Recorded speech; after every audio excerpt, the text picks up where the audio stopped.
Back in this country, plans to develop a mental health program specifically for Black federal civil servants appears to be in jeopardy tonight. As David Thurton shows us, some have written a letter saying they're dealing with anti-Black racism during the process. Why should it be me?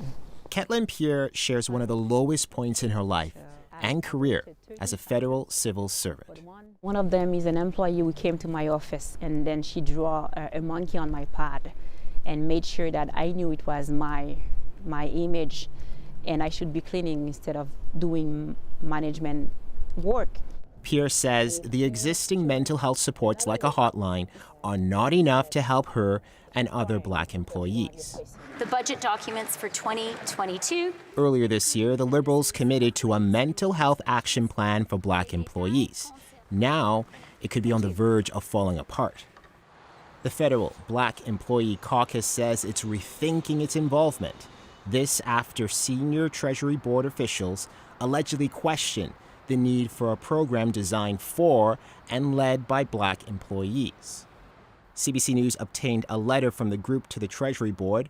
While short on details, it says, "We showed up to support the Government of Canada to address anti-Black hate within the public service, only to be continuously faced with the crushing weight of it." When I first read this letter, it was appalling, shocking, it was hurtful. A plaintiff in a proposed class action lawsuit brought by Black federal government employees says he spoke to workers involved. They tell me how sometimes they were left in tears. They've had to turn off the camera on the team's meeting and just break down in tears because of the anti-Black racism that they are facing from the senior leaders at the Treasury Board. In a statement, the Treasury Board says it cannot comment about the mental health program for federal Black employees because it's before Cabinet. But it says the federal government is committed to inclusion and diversity. David Thurton, CBC News, Ottawa.